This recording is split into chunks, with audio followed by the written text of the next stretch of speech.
Now, currently he is working in NIT Calicut. He is actively involved in teaching and research. He has won several awards and honors. They include Graham Hansen Asian Biological Inorganic Chemistry Society Early Career Research Award in 2024, G.D. Naidu Award for Young Scientists in 2024, and Best Researcher Award from University Paris City, France, and also DST Inspire Faculty Award in Chemical Sciences 2018 from the Government of India. Now I invite Dr. Sankaralingam for his presentation. Thank you, Rafiq, for the very detailed introduction about me. So first of all, I would like to thank the organizers, chairman of the EFCS, for inviting me and showcase our the research work what we are carrying out at NIT Calicut. And of course, I would like to thank the Farook College team for inviting me to give to deliver the lecture here. So today, what I am going to do, what I am going to say, that what we are working in our research lab at NIT Calicut for the first 7 years, I am going to summarize. So for the people, those who do not know about NIT Calicut, so it is from Farook College. It is just 25 kilometers from here. So which is centrally funded institute. So I talked to many of the invited speakers. So next time I will be aware that I will try to take you to our campus as well after the next day of the EFCS. So that is, I try to keep my promise that next time 100% I will try to take you to our campus after the EFCS conference. Okay. So at NIT Calicut in our department, what we are doing in my lab is basically we are trying to understand the structure function of metalloid enzymes by using the biomimetic model complexer. So this is our campus entrance.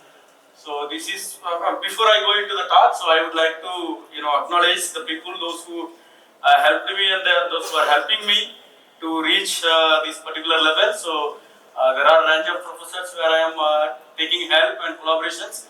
And this is my small research group. So Dr. Adulya Das and Dr. Anjana, they have graduated already, and Tasnim, who is sitting in the audience today, and she presented a poster. And then Akila, this is my fourth PhD student. Of course, we have a funding from DST, Inspire, CRB, and ISRO, and of course NIT Calicut has funded me the faculty research grant. So I am very grateful to the funding agencies to carry out the research work.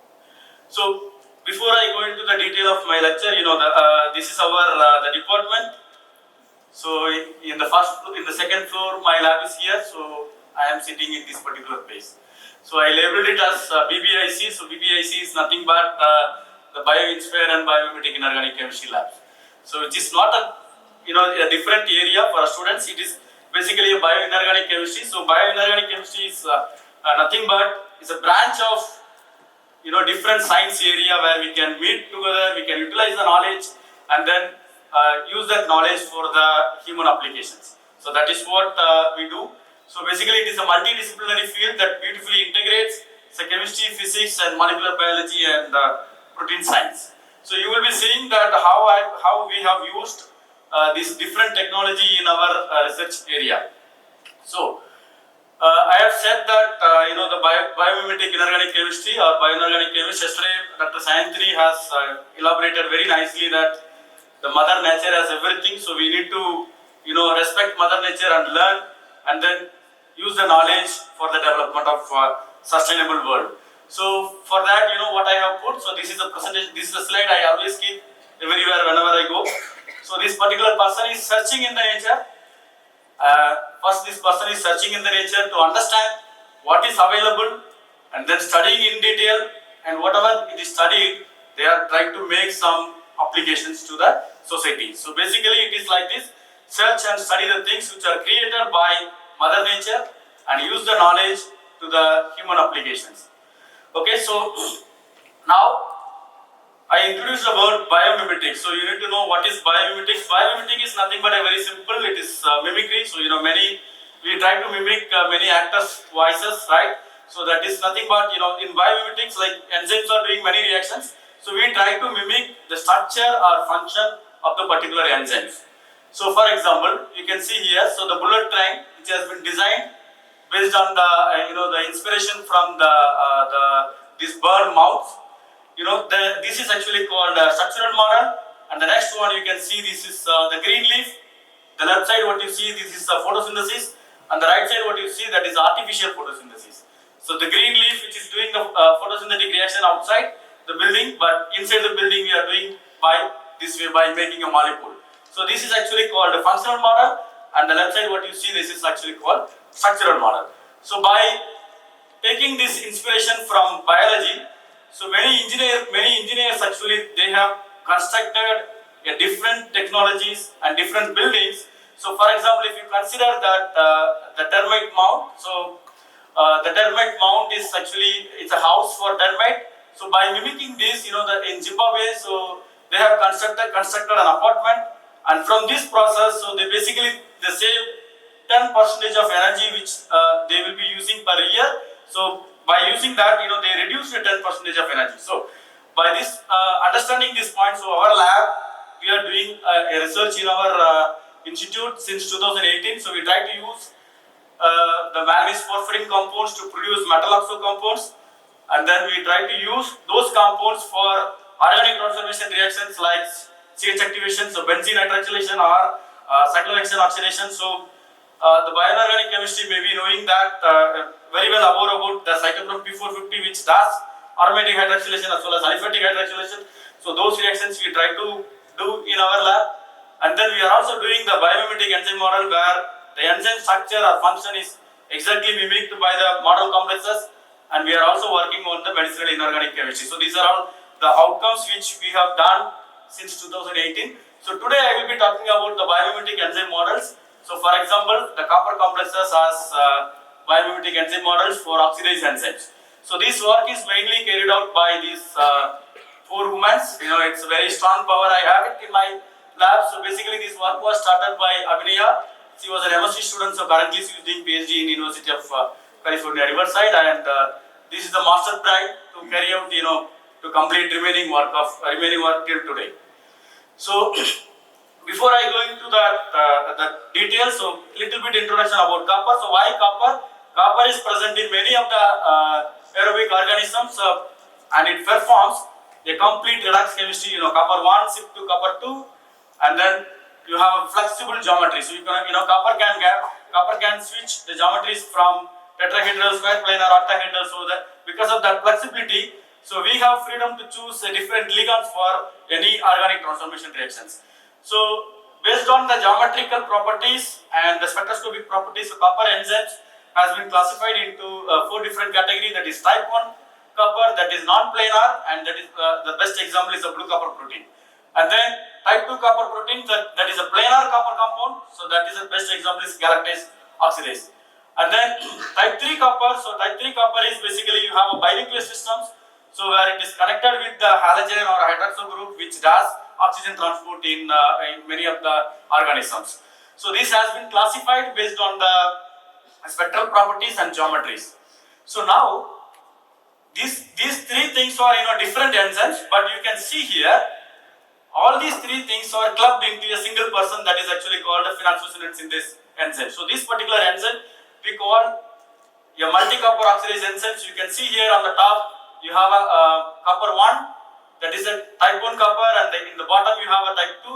So where you have 2 nitrogens and 1 oxygen, that's a planar copper, and you can see this copper 2 and copper 3 that is bridged by an X group. So that is actually called type 3 copper center. And then you have another copper, that is a number copper 5, that is also a type 2 copper center, which is a planar compound. So this is said to, the copper 5 is said to be used for the structural stability. So in our research, so what we try to do is that we try to make the type 2 copper of copper 4 site and copper 5 site. So before I go into that, this I say that it is an oxidase enzyme. So for a student community, so what is oxidase enzyme? So oxidase enzyme is nothing but, it uses molecular oxygen, but it will not, insert this oxygen into a substrate. Rather, the oxygen will be reduced as water or hydrogen peroxide like this. You can see the red color oxygen is getting converted into the water molecule. So it is not inserted into the organic substrate. So the second case, it is oxidase enzymes, where Dr. Sayantini has talked about a lot in yesterday. So the molecular oxygen has, molecular oxygen which will be broken and which will be inserted into the substrate. So for example, you can see here, so molecular oxygen is here and one of the oxygen is inserted into the substrate, other one is reduces water. And the best example could be of methane monoxidase enzyme, so where methane will be converted into methanol.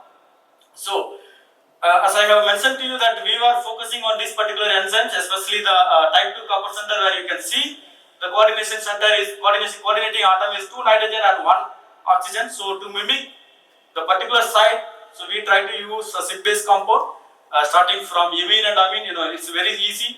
You can ask students to make SIP-based, take aldehyde and amine, club it, so you will get the compound within 12 hours. So because of that, I planned at the beginning that okay, we can start with this. So then later part we try to mimic the another particular site. So where you have a copper with a complete nitrogen donor site, so that we try to use with the pencil type N3 ligands. And then, so since we were working on with the multiple nitrogen donor ligands, so we thought, okay, what if we increase the density from the tridentate to tetradentate or pentadentate? So this is the topics which I will be trying to cover in a quicker way. So I said that the first portion we try to cover the SIP-based compound. So we took this aldehyde and amine and got the SIP-based compound, and then we made the copper compound with the perchlorate salt, but it was not possible to isolate because of the higher solubility in nature. So then what we have done, that we have done the precipitating experiment with the potassium thiocyanate, and we got a very nice green color precipitate, and we have characterized with a wide array of spectroscopy technique. For example, if you look at the IR spectra, so there is a new peak at 2100 which clearly says that there is a thiocyanate coordination. And then when we characterize this compound by UV cell spectroscopy, you can see that there are two different peaks. One is around 3600 and another one is around 600 nanometer, which we try to assign as one is actually called LMCT transition, that is from phenolate to copper to center, and another one is within the copper, so that is a DD transition. So then we have also done the characterization by EPS spectroscopy. So copper is very easy for characterizing the molecule by EPS spectroscopy because it has a nuclear spin value of 3 so therefore you can expect that you will get a 4 hyperfine line. So when we did the EPS spectroscopy, we got a very nice axial symmetric EPS spectra. So this axial symmetric EPS spectra says that the ground state electronic configuration of our complex will be the d exponent minus y square, where the last electron will be sitting in the d exponent minus y square orbital. Okay, so then we are fortunate that we got the crystal structure also, which clearly says that very nice square planar compound. So now we have done the complete characterization in a solution stage as well as the solid state. Then we took this compound for the biomimetic application. So we have taken the aminophenol and then used our catalyst in oxygen saturated condition, and we got this particular product. So you can see here the green color line where you see that particular experiment was done in inert condition, and we do not see the 425 nanometer peak. But you can see the blue color line. So blue color line with the atmospheric conditions. So when we do that, we can see the 425 nanometer, but it is not completely formed. It is like you can see that it is only absorption is 1. Then we have done this experiment with the saturated oxygen condition. Now we can see an increment in the formation of product. So green, which is actually when we use normal atmospheric condition, we got let's say 50%, but when we use completely saturated oxygen condition, we got like 100% concentration, that you can see in the time profile as well. So then this product has been characterized by GCMS, which clearly says that we formed this particular product, and then NMR characterization. So then we want to know that why this particular compound aminophenoxysulfone is giving a 2 peaks in the UV cell spectroscopy, like 425 and around 500. So for that we have done a TDDFT analysis. So when we did, we got a similar peak, and this has been assigned for the pi to pi star transition along with PZ orbital of the oxygen, and then the other one is the 520, which is assigned for the again pi to pi star transition, but along with the PZ orbital of nitrogen. Okay, so we have clearly analyzed the product and confirmed the formation of the aminophenoxysulfone chromophore. Now we want to know how this product is formed. So for that we try to do some mechanistic analysis. So we took this compound, our copper compound, and reacted with aminophenol and monitor the reaction by UV cell spectroscopy in a kinetics method. So we got all the compounds are producing the same chromophore. Then we varied the concentration of substrate.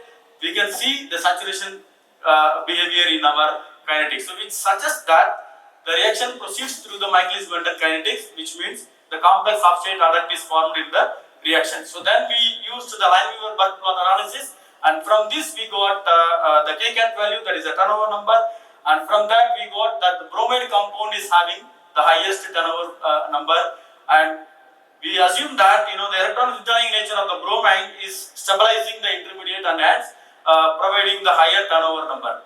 So this is the overall summary for the first part. So SIB-based compound has been synthesized and characterized, and then we executed very nicely, and it shows the aminophenolphosphonone product formation. Then we thought, okay, so what if we reduce this SIB-base to produce amine? So we reduced this SIB-base to amine in this way. So you can see that now SIB-base is reduced to amine, and this work was carried out by Tasneem as well as Akila. So they have done this amine formation, and again we produce the same three compounds, and then characterized by different techniques. We confirmed the IR spectroscopy. By IR spectroscopy, we confirmed the thiocyanate coordination, and UV visible EPS spectroscopy. Everything is very similar to imine compound. So we are clear that we found the right compounds very similar to imine and amine compounds. Okay. So then we executed the reactions, aminophenol reactions.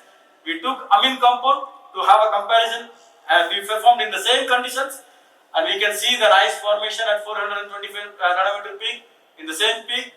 Then we varied the concentration. Again we got the saturation kinetics in this particular compounds as well. Then again this also says that the reaction follows through the Michaelis-Menten kinetics. Okay, so we analyzed this reaction by Lineweaver Burke plot, and then we got the turnover number. So you can see that 1 prime, 2 prime, 3 prime, that is actually for imine compound, and 1, 2, 3 are for amine compound. So if you look at the table, so the imine compounds are are showing the highest turnover number in this particular case. So then we want to know why this imine compound is showing the highest turnover number. So for that we try to do some DFT calculations, and from the DFT calculations we understood that the gap between the HOMO and LUMO in amine compound is 3.9, and imine compound it is 3.1. So the smaller gap between the HOMO and LUMO in imine compound facilitates the proton coupled electron transfer, and hence favor the higher reactivity. So this we have done in collaboration with Dr. Prabha in CUPN. So then we actually thought that, okay, what if we change this thiocyanate coordination with different axial ligands like acide, chloride, bromide, and we made this compound and characterized it by different analytical techniques, and then again we executed the kinetics, and this also behaves in the saturation kinetics manner, and then we got the Lineweaver Burke plots and the catalysis. So here again it says that thiocyanate is the best in our case. So that means thiocyanate is basically more favorable for this particular reaction, which indicates that when aminophenol goes closer to the complex, thiocyanate is leaving very easily, and hence the reaction is favored in an efficient way. So that we have again done through the calculations, DFT calculations. So the DFT calculation says that the thiocyanate auxiliary ligand is thermodynamically more feasible than the other anionic ligands. So then the overall summary, we propose the mechanism for this. So the copper compounds which reacts with aminophenol by eliminating the axial ligand, it produces the one aminophenol coordinated adduct, so which has been characterized by mass spectrometry. So then the second aminophenol is coming and reacting with this, and it produces water and the bi-aminophenol adduct formed compound, and this subsequently react to produce an aminophenol chromophore. So if we compare the amine and imine compound, so imine compound in this particular step, so especially in this particular step, you can see that the delta G is a negative value, which suggests that imine is thermodynamically more favorable than amine, and hence we got the higher reactivity for copper imine compound than the amine compound. So this is our overall thing. So we try to shoot between the amine and imine, and we got a very nice results with the imine compound, and imine compound shows the best results. So now from this SIP-based imine compound and amine compound, we clearly say that we have developed a functional model for the type 2 copper center in the phenoxylamine synthase enzyme that is sitting as a copper 4 in the particular enzymes. So now, as I said that we want to make a mimics for the copper 5 in the phenoxylamine synthase enzyme. So that is basically a pincer type N3 ligands. So as my group is working with the pincer type ligands in an effective way, so we try to use the same compound. So we used this particular pincer type compound to make the copper complexes, and then this compound has been characterized. You can see that in the ligand we have an NH peak. In the complex, that NH peak is completely disappears.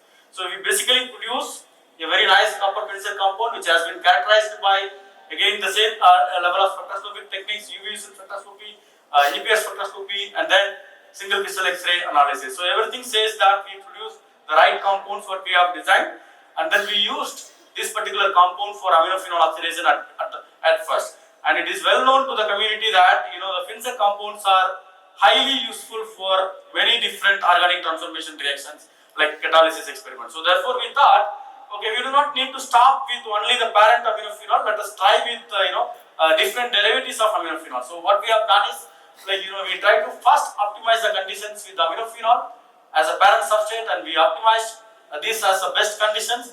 Under these best conditions, we try to change the derivatives like the third substituted aminophenol and sixth substituted aminophenol. So we got very nice product, and which has been characterized initially by UV spectroscopy. You can see that all the product formed which is giving a similar absorption spectrum. So which gives an idea that everything is forming in the same way. So there is no change in the other absorption spectrum. So therefore, then we also characterize these compounds products by NMR spectroscopy as well as HRMS. Then we summarized that we got a nice yield from parent compound source like 86. So we got the maximum yield up to 90%. So actually the first report to say that the aminophenoxygenone compound models, it doesn't need to be restricted to aminophenol, which we can extend to the different array of substrates. So that we have extended.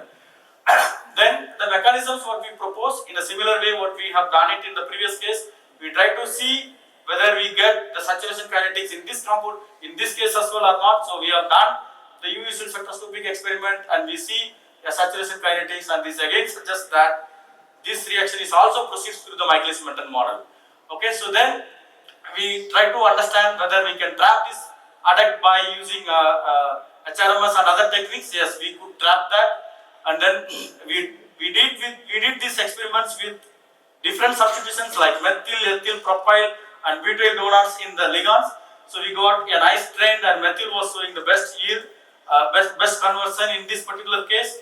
So we finally established that the copper pincer compound which can react with a wide variety of aminophenol derivatives to produce the corresponding products in this particular model. So this also says that we proved that we can develop a functional models for the type 2 copper 5 which is sitting in the phenoxylamine synthase enzyme. So then the last part of my talk, we have made now copper 4 functional model and copper 5 functional models in phenoxylamine synthase. So then we thought, what if we increase the density from tridentate to tetradentate and pentadentate, whether we get the similar reactivity or it is not going to react, or the reaction is going to be enhanced. So for that, what we have done is that we have made these pentadentate copper compounds. So you can see that you have 5 nitrogens in this particular compound. We have made copper pentadentate compound, and this has been done by Tasnim and Sarmi. So this copper compound again it is characterized by a different spectroscopic technique. You can see that the NH proton in the ligand which is disappeared during the complex formation, and then again we characterized by UV spectroscopy and EPS spectroscopy and also TDDFT. So everything says that we found a pentacoordinated copper compound, and we try to see whether this pentacoordinated copper compound which can oxidize aminophenol to aminophenoxygenone or not. So initial experiment was done just by using aminophenol and monitor the reactions in UV spectroscopy in atmospheric conditions. We can see the formation of 425 nanometer peak in UV spectroscopy, and then we want to prove whether oxygen is really important or simply it can undergo oxidation. So what we have done, we performed this particular experiment in inert condition. You see that there is no peak formation at 425 nanometer peak for even more than 2 hours. So this clearly says that oxygen is very important for this particular reaction. So then we analyzed this, we changed the substrate concentrations, and we got again the saturation kinetics, which again suggests that this particular reaction proceeds through the complex substrate adduct formation. Then we used Merkley's mental model kinetics for analysis, and we got a very nice turnover number into the range of 10 to the pi 5 parameters. And then we have used this copper compound to oxidize the different substituted aminophenol like electron withdrawing and electron releasing, and we got again a good percentage of yield. So you can see we can achieve 99% in the case of bromine. So in this case we got almost everything is above 80%, and this suggests that the pentacoordinated compound can effectively oxidize the aminophenol to achieve a better yield. In case of tridentate, in some substrates we got 20%, but maximum we got something around 90. But in case of pentadentate, we got everything above 80%. Then we want to know the mechanistic studies, and we have done some mass analysis, and mass analysis suggests that again we produce the aminophenolate coordinated copper compound, and then we want to know that whether oxygen is reduced to water or hydrogen peroxide. So for that we have done an iodometric experiments. So this appearance of these 357 peaks suggests that there is a smaller amount of the H2O2 formation is detected in our experiment. So then we try to propose a mechanism for this. So the pentacoordinated copper compound which reacts with the aminophenolate to produce the corresponding coordinated intermediate, that is number 2. Either these two can be in equilibrium, and the subsequent reaction can produce the aminophenolphosphine formation. So basically the top level is enzymatic step, and the bottom one is non-enzymatic step. So that is what our understanding so far. And then final conclusion for this particular work is like we have successfully developed several copper compounds like SIB-base compound and amine compound and tridentate amine compounds and pentadentate, and proved that these copper compounds can be a very good mimic for the PHS enzyme, that is oxidase enzymes. So then we want to know whether a different metal can undergo or facilitate this particular reaction or not. So we thought, okay, what if we use iron?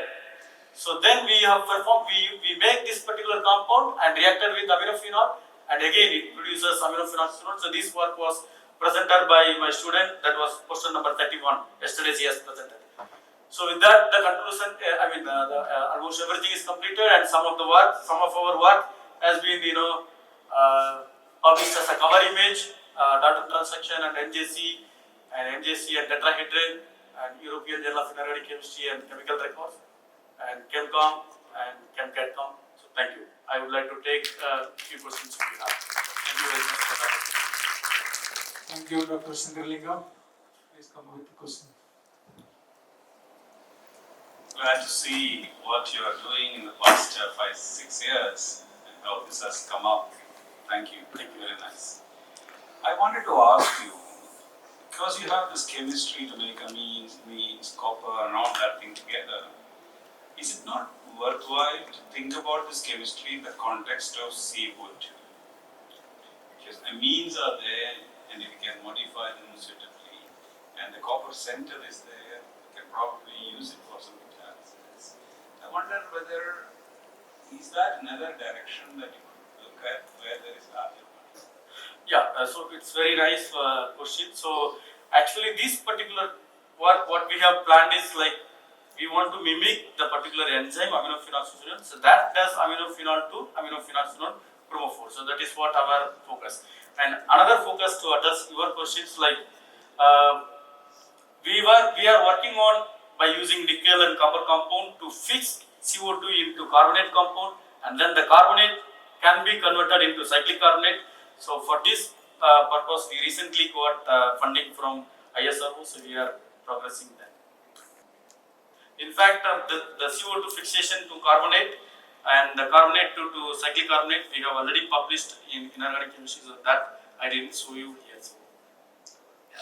Thank you, sir, for the nice presentation. Now, my question is, are these catalysts recoverable?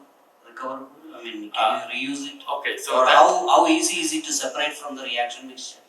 okay, so separation is possible. Product we can separate easily, but reusing is difficult as it is a homogeneous reaction. So after certain turnover number, obviously the catalyst will undergo decomposition. Reuse will be difficult, but separation of the organic product is possible. So we have actually all the NMRs, everything we have taken by separating out the organic product from the column chromatography. But separating the original copper catalyst is a bit difficult because in homogeneous medium, after certain turnover number, it will undergo decompositions. In that case, let's thank once again Dr. Sankaralingam for his wonderful. Now I request Dr. Rafiq P to present the token of love to Dr. Muniyandi Sankaralingam.